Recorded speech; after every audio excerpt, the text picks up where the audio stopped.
Jemaat yang dikasihi dan mengasihi Tuhan, apa kabar hari ini? Semoga setiap kita senantiasa ada di dalam kasih dan anugerah-Nya. Mari saudara, kita akan mempersiapkan diri kita untuk kita boleh merenungkan firman Tuhan hari ini. Mari kita berdoa. Tuhan, terima kasih, kami mengucap syukur untuk berkat-Mu dalam hidup kami. Kalau hari ini kami boleh ada sebagaimana kami ada, itu semua karena kemurahan Tuhan. Saat ini kami akan membaca, merenungkan firman-Mu, biarlah Engkau boleh menolong kami dan memampukan kami, sehingga kami boleh memahaminya, dan kami tahu persis apa yang harus kami lakukan. Roh Kudus pimpin kami berdoa dalam nama Tuhan Yesus Kristus, haleluya. Saudara yang dikasih dan mengasihi Tuhan, tantangan di dalam kehidupan setiap hari itu selalu ada. Nah, bagaimana kita sebagai anak-anak Tuhan meresponi setiap tantangan kehidupan ini? Ada hal-hal yang memang Tuhan izinkan terjadi untuk kita juga boleh melakukan apa yang menjadi kehendak-Nya. Di tengah dunia yang kehilangan harapan ini, kita dipanggil, kita diutus untuk membagikan sinar harapan itu.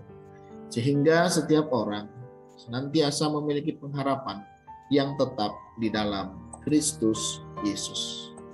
Hari ini kita akan belajar satu kebenaran firman Tuhan yang terambil di dalam kitab Matius pasal yang ke-10.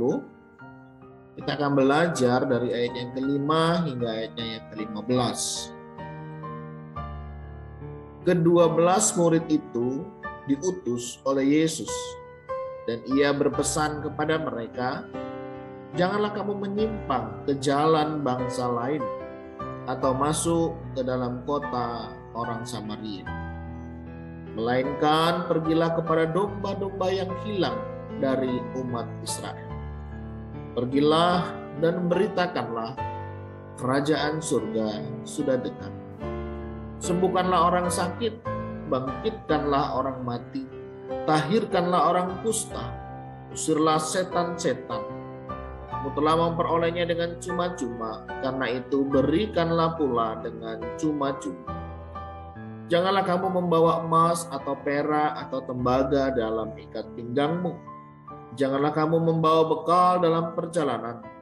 Janganlah kamu membawa baju dua helai, kasut atau tongkat. Sebab seorang pekerja patut mendapat upahnya. Apabila kamu masuk ke kota atau desa, carilah di situ seorang yang layak dan tinggallah padanya sampai kamu berangkat. Apabila kamu masuk rumah orang, berilah salam kepada mereka. Jika mereka layak menerimanya, salammu itu turun ke atasnya. Jika tidak, salam itu kembali kepada. Dan apabila seorang tidak menerima kamu dan tidak mendengar perkataanmu, keluarlah dan tinggalkanlah rumah atau kota itu, dan kebaskanlah debunya dari kakimu.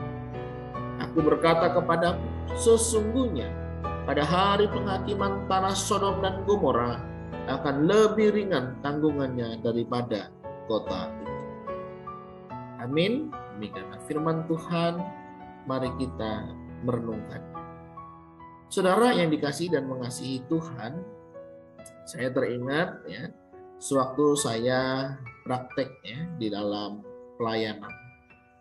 Kami ada praktek weekend, kemudian ada praktek antar semester ya, itu 3-4 bulan biasanya, dan juga ada praktek 1 tahun sebelum kami diutus di ladang purnawaktu.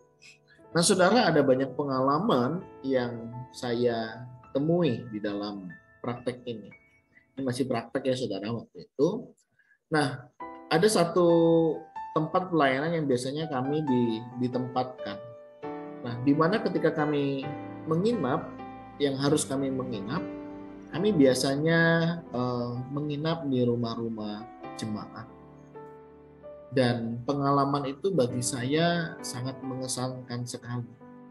Bagaimana mereka menerima kita sebagai pelayan-pelayan Tuhan.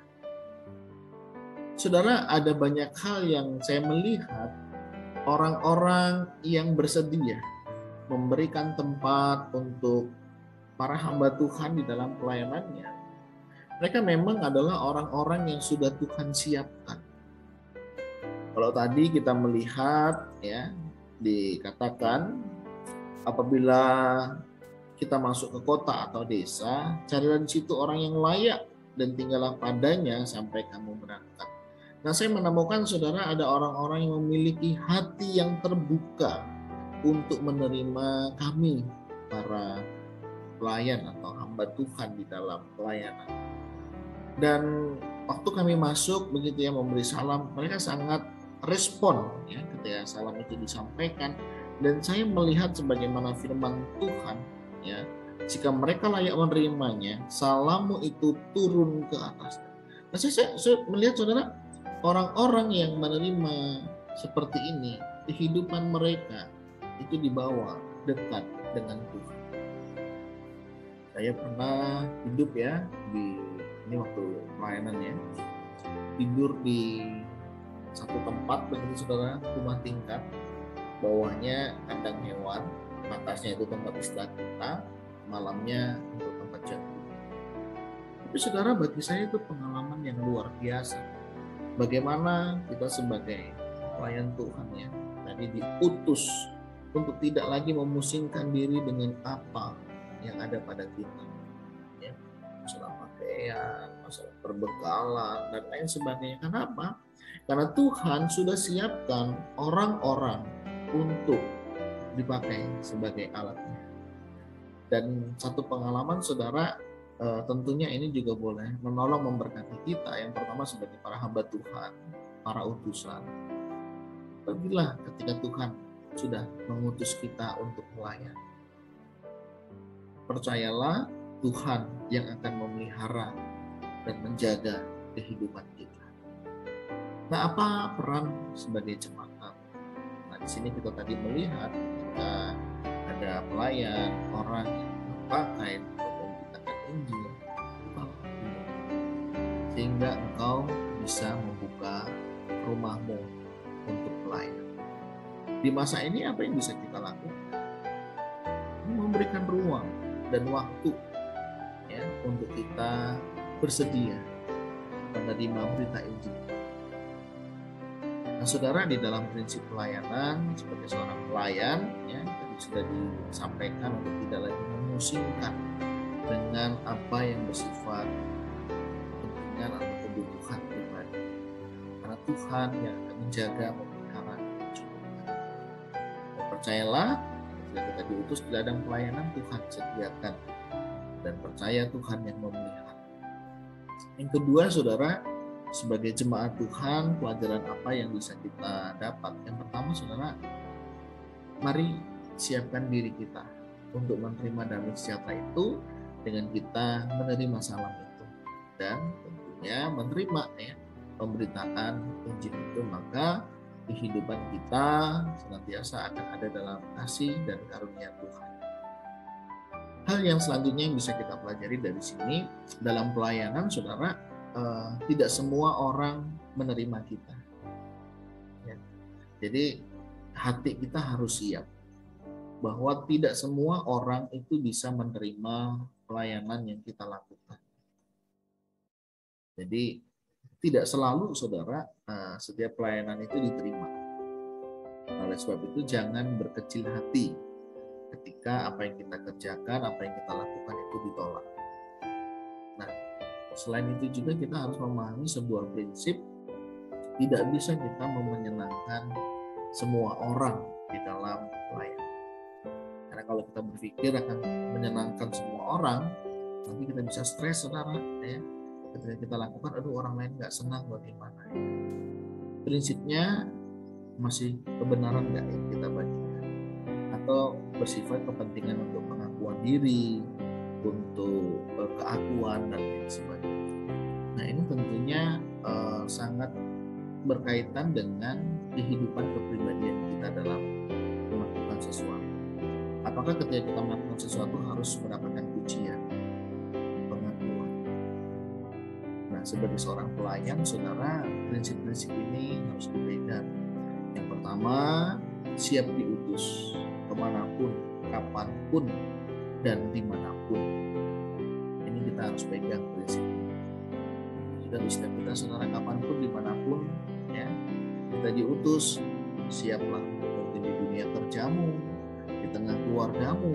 Tujuannya jelas ya, tadi para murid diutus ke domba-domba yang tersesat.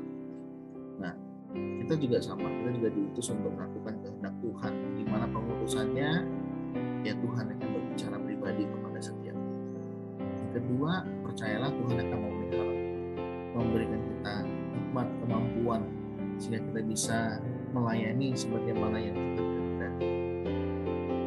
Yang ketiga tadi, saudara, di dalam prinsip pelayanan kita akan dijumpakan dengan orang-orang yang tidak selalu menerima kita, dan kita harus siap, di mana kita juga tidak bisa memuaskan semua orang dengan apa yang kita lakukan. Prinsipnya, segala sesuatu hormat kemuliaan hanya bagi Tuhan.